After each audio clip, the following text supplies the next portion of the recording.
We've created the Alienware Alpha to be the ultimate small form factor gaming PC, taking you deeper into the game than you ever thought possible.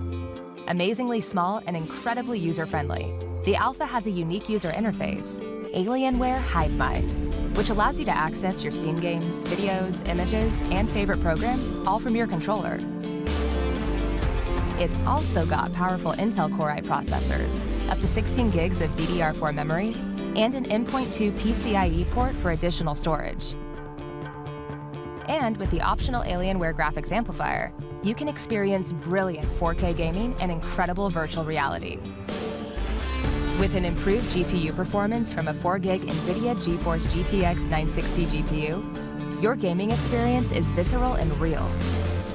Crank up your settings and run your games at true 1080p and up to 60 frames per second for select titles. The Alpha also offers easy upgradability that only a PC can deliver. You'll enjoy access to core components, including upgrading the CPU, the memory, and the hard drive, all without voiding your warranty. With its dangerously small design and deceptively powerful performance, the Alpha has been engineered to change perceptions of how desktop gaming should look and feel. We have the star of the show, which is the HP Pavilion Wave desktop. I really love how HP is trying something different by redesigning the traditional PC into an object that can blend in nicely with your home. The HP Pavilion Wave has a unique top-facing speaker that aims at a parabolic reflector that projects the audio in 360 degrees. She's up all night to the sun. I'm up all night to get some. And it sounds good. On the front, you have a single USB 3.0 port and an audio jack. On the back, geez, look at all the ports. We have USB ports here. We have a USB-C port, HDMI, SD card slot. But the Wave also packs Bluetooth, which will work well for connecting to external speakers if you choose to do that. This unit comes with an Intel i5 7400T processor, 8 GB of RAM, one 256GB NVMe SSD, 1 TB hard drive. Besides this aesthetic look, it also comes with two accessories. This Bluetooth keyboard, really thin and light, as well as also nice. The computer also has dual mics with noise cancellation, making it great for video calls if you buy a webcam. So first up, it has the latest processors that, combined with the RAM and integrated graphics, means it'll stream or play back any 4K videos without any issues. But I have hooked up the HP NV34 All-in-One, which has a widescreen QHD display. The Wave can be used with either 2 of them or one 4K monitor. And this is the perfect computer for anyone looking for something reliable and clean.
Thanks for watching. I hope you liked the video. If you found it helpful, please remember to leave a like and subscribe to my channel to see more videos like this in the next episode. If you have any questions related to these products, you can leave a comment below and I'll get back to you as soon as I can.